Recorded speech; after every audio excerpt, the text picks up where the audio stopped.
Okay guys, this is part 2 of our pancake experiment. Here, and that's gonna be where our syrup goes, but that's what I left on by accident, but as you can see, it's starting to get a little crusty. All right, so I turned that off, by the way, so you don't gotta worry. Now, here's our thing about our pancake. We gotta do a test to make sure that we are smart enough to do this experiment. 1, do you ever touch that pan? No, you don't. It's hot. As you can see right there, I have it on medium-high heat. I'm gonna go ahead and put it down to medium. Don't need it any hotter than that.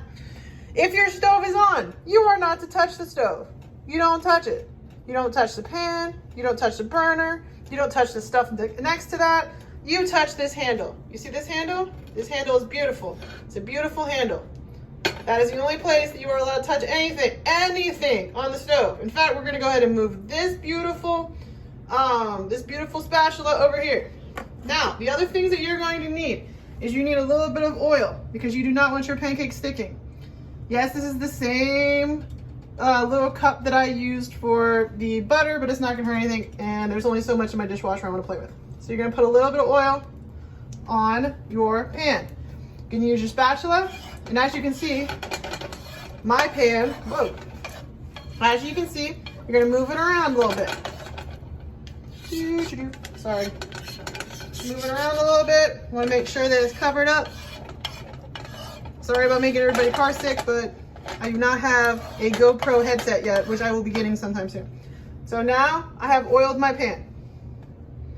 After oiling your pan and warming it up, so you just put your hand over it, over it, over it. You do not touch the pan. Put it over, you're like, yeah, that's pretty hot, but it's not really hot yet. So you want to wait a few seconds till it gets hot. You do not touch the pan. Now over in my little area, I haven't cleaned up yet, so there's still some stuff over here. But as you can see inside the pancake mix, we are still getting the bubbles. Lots and lots of bubbles. In fact, there's a ginormous bubble happening right there. Now that means that my reaction is still happening. So my base and my acid are still releasing gases. So that's a good sign. Very good sign, in fact. All right. Not still touching it, by the way. As you can see how far away my hand is. And it's pretty warm. So what I'm going to do is I'm going to take this first one. I'm going to make a ginormous pancake. Why? Because I'd like to ruin my reputation with my class right now because I will probably mess this up. And you always usually mess up your first pancake. So you put your pancake in and you leave it alone. So now you let it spread out on its own. Now here is the official portion of the experiment. You want to watch all of those little bubbles reacting. Now, as a previously camping type of person, I used to make lots of pancakes when I was at camp with Girl Scouts. Lots of people make crappy pancakes. What you want to do is when you are making pancakes, you do not want crappy pancakes. You want to wait until all of the pancake has lots and lots of bubbles in it before you flip it over, because that will let you know that the pancake is finished. As I go a little bit closer. As you can see, the water is evaporating out of the pancake, it's drying out a little bit, and it's also doing what? Still releasing carbon dioxide through the base acid experiment. And you're gonna have lots of bubbles. So let the bubbles come. Be patient. Don't be a jerk. You can do this. I have faith in your ability.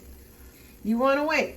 You want the whole pancake to fill up and look like, see this portion right here? As you can see, the outside is it's happened a little faster on the outside. See how that pancake? It might actually be a little too hot, so we're gonna turn this down a little bit. And you're gonna wait. And you're going to wait for the pancake. Now I probably will fast forward this a little bit on the video so you don't have to sit and wait, especially if you're going to be doing this experiment anyway. But you want to wait until as many of these spots in the middle are filled with bubbles. Look, as you can see, it's already starting to bubble right there. But you still want to wait. Because pancake takes a minute.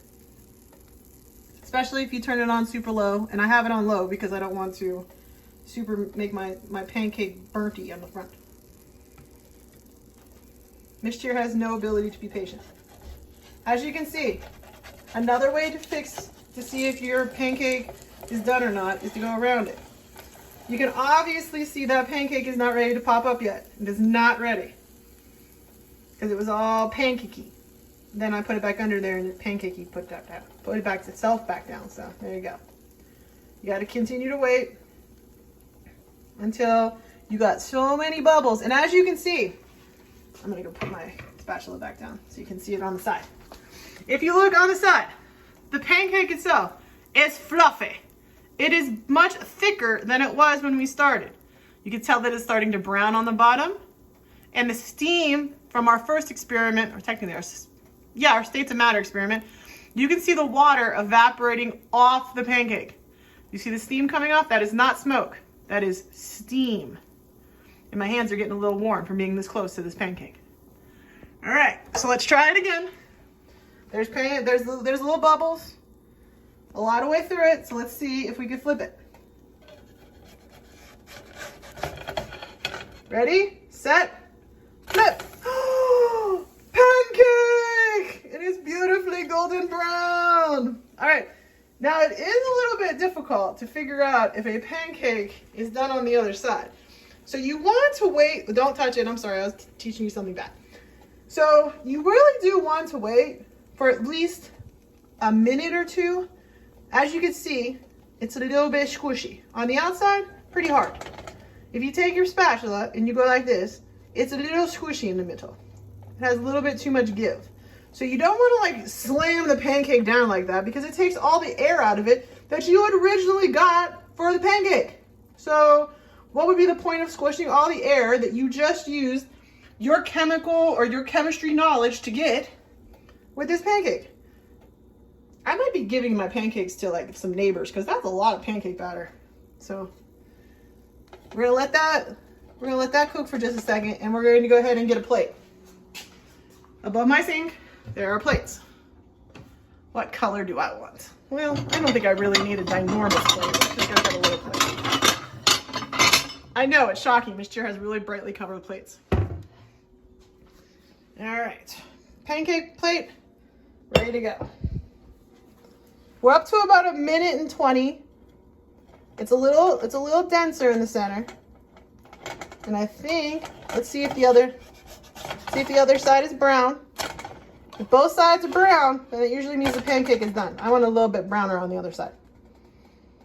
And then we're going to stare at the inner workings of the pancake to see if that inner pancake is worth it. I'm gonna wait for about 10 more seconds. I keep on wanting to smack it down and like push it down into it, but no, do not push the pancake down because all the air inside is gonna come back out. All right, so we're almost at the 8 minutes on this video and I've tried to keep it low. We're gonna put our pancake on our beautiful plate. Okay, so here is our pancake, here is our plate. I'm gonna take this off the burner. I'm gonna make more pancakes, but I have to re-oil the pan. I'm gonna turn this off so I don't set anything on fire, because if you do have a stove, oh look, it's a baby pancake. Oh, how cute. It's my baby pancake. So you have to oil it in between so it doesn't stick, just so you're aware. And make sure always turn the stove off when you're getting distracted for doing something else. Now here is our pancake. What I'm gonna do, here's a little bit more, there's a lot more light on this side.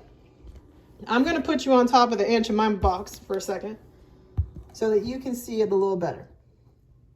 Excellent. Where I'm not making people car sick. Now, here is how thick the pancake got. Look ridiculous, right? This is what leavening does. It makes it, when you're cooking something, it causes you, ooh, this is hot. Now, the reason why I tore it this way is that I wanted you to see all the little bubbles that we had inside of our pancake. Each one of those little holes is where the baking powder, when it hit the acid and hit the heat, that is where all those gases put holes inside your pancake. Isn't that pretty crazy? I'll let you give it a shot. It's pretty warm too, by the way. Ready? That is a darn fine pancake. But did you ever know that when you're doing chemistry, that is essentially chemistry? It's a chemical reaction that made your pancake fluffy and made it very tasty. So good job for us. Nice work, guys. I hope you're able to do this experiment. I didn't have, I'm pretty sure I could have went to other stores more than just in my area, but I just kind of felt bad with the lockdown and all. So if you guys have any pancake mix in your cupboards, this is what experiment I want you to do. Thank you very much. I will see you for part 2 of your lab.